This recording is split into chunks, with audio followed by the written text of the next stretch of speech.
I didn't become a conservative. I don't know about you guys. I didn't become a conservative because conservatives. I became a conservative because of Barack Obama.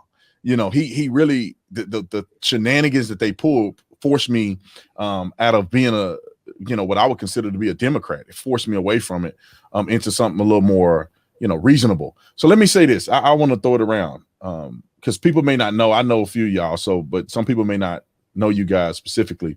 So I'm gonna throw it around. I'll start with you, ABL. Were you always conservative? Were you always, like you could say voting Republican, or is that something that you kind of woke up to? Now, I had to wake up to it. When I was younger, I was socially conservative because my parents from West Virginia, small town. So I'm raised in Virginia, but my parents being, straight from the country. When I was born, my dad had a double wide trailer in the trailer park. That was us, like for real, like black rednecks for real.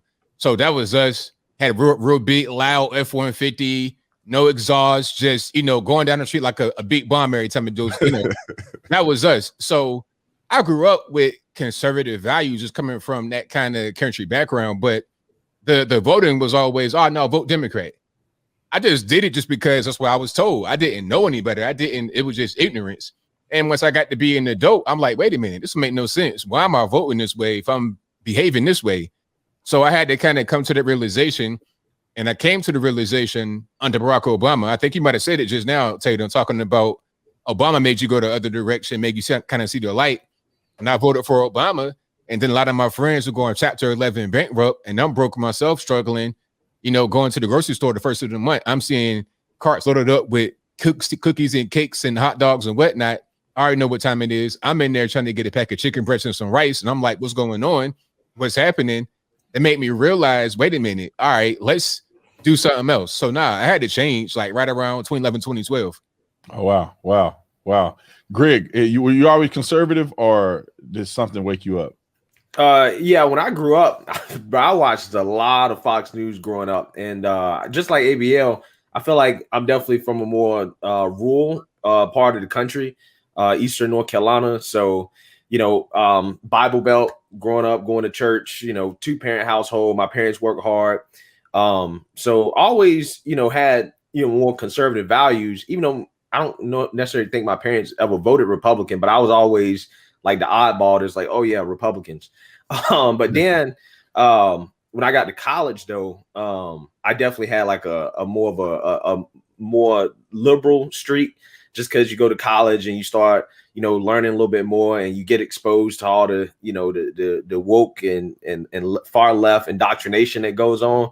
But then once I, towards the end of college, got back into the real world, I think the left kind of pissed me off a lot in terms of the stuff they was doing and they was saying, specifically with Black Lives Matter and a lot of different stuff. And I just was like, you know what, this is, I think, I'm more conservative. I'm not with all this stuff. So. Yeah. So before you go, Pierre, I'm gonna throw the super chat in here real quick because I want to address this, and it's just targeted at me. It's not negative, but it's targeted at me. I'm gonna respond to it real quick.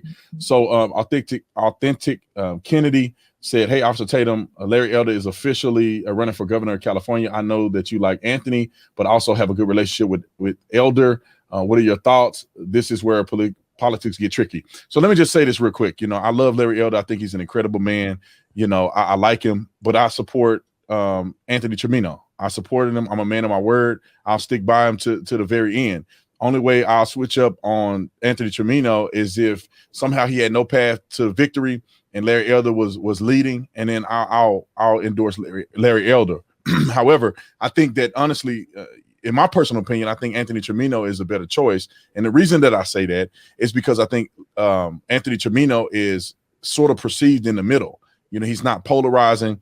He has an opportunity to do something great. He has the experience, a business background. He's married with children. He's a Republican conservative. And I think those things, he's a Christian. I mean, all those things that I prefer, I think he'll have a better chance at winning, although Larry Elder has a better voice. If I had to pick and I could, have a genie and I want to figure this out, I would say it'd be better if Larry Elder would endorse Anthony Trimino, and I think that we'll be more effective. But that's just me. All right, Pierre, were you always conservative, or or what? So, I consider myself a lifelong conservative, but I was voting. I think ABL said this. I was voting the wrong way. My family were always voting Democrats, right? Like I knew early on. I still remember I was in high school. Or was I middle school? Either way, I was in school and I wrote a paper on the election. My teacher was like, "Hey, go home and write a paper about the candidates, George Bush, Al Gore, whatever one you find more interesting. Make sure you back up your points with facts and all of that." And I remember writing a paper on George W. Bush. I was like all excited. I'm like, my mom's gonna love this paper. I'm over here. I'm like ready to show her. I'm like, I researched hard. I was at the library. She took one look at that paper. I think halfway down, this paper's like, it's like 5-page paper. Halfway down the first page, she's like, "No, we don't."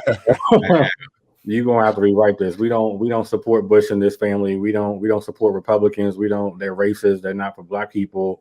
The regular talking points. And at the time, I went back. It was my mom. I went back and I rewrote it. And I'm like, all right, mama knows best. But I remember thinking when I turned in the paper, I'm like, I don't remember seeing anything that would have made me feel that way when I was doing my research. But nevertheless, I let it go. In college, I was on the Obama train. I mean, I was celebrating Obama when he won. But I remember doing a primary though. I didn't know who I was voting for. Obviously, I was still a Democrat, so I was deciding between the Democratic candidates. But we were at a forum, and mind you, I started at HBCU, so I'm surrounded by minorities in this forum, and it was about the election. Everybody's like, "Oh, I'm voting for Obama. I'm voting for Obama." Well, when I got the mic, I'm like, I'm not sure who I'm voting for yet. I'm still trying to research. And the looks I got in that room, I mean, you would have thought I shot somebody or something. They were like, how? One girl took the mic after me and she like, "You're Black. How could you not know who you're voting for? You're Black." I mean, that's embarrassing. And I'm like, I feel like it's more embarrassing that you are voting for him because he's Black. You know what I mean? I'm trying to research. But that was like the major second time in my life where I felt like I was like, I'm a little different than these people. I don't know. So obviously, the story, B, but like I saw the Candace video where she was in front of the White House. Of course, she was there. It was like, I think 2 or 3 years now. So that is what did it for me when she started spitting out all those talking, the points that you never really heard in the way that she was saying it, right? Like the single motherhood rate in the Black community, the Black on Black crime, all these different things. So I'm researching. At first I'm fighting. I'm like, oh no, it's no way she's telling the truth. Like she got to be lying about these things. No way. I'm researching these things point after point. She's correct. She's correct. She's correct. And then I remember feeling like, why didn't, not my teachers, my family, why didn't anyone explain it to me in this manner, right? Like just give me the choice. Allow me to have all the facts and make my own decision. So from that point on, I realized I'm like, look, I agree with these things. So it really didn't take a shift in my values for me. It just took a shift in my mindset of which party aligned with the values that I stood for. Yeah, man, that's funny because I think everybody have a similar story, and a lot of this focused around Obama too, because Obama was pivotal in our country. I was excited. I cried when he got elected the first time. I didn't vote for him because I was like, I'm not voting for the dude just because he's Black. I'm just not going to do it. However, I perceived that I was a Democrat because Democrat was for the Black people, Republicans are racist white people. That's just the way it was. But then when I got to college and I started getting exposed to white people, and I was like, dang, I don't think white people hate me like I was growing up believing. I'm thinking that white people and Black people are just, they got drama. But that's, when I lived in an all Black community, it's just the way we believed it to be. So, I just started opening my perspective. I got saved in 2008, and that kind of helped me, get rid of the color barrier.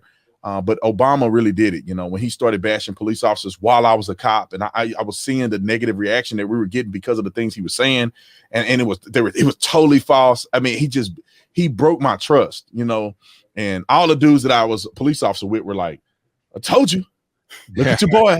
That's what they used to always say. Look what your boy doing. And I was realizing that, dang, like, screw this guy, man, and I gave the Republican side a chance, but that was in 2016, 2015. So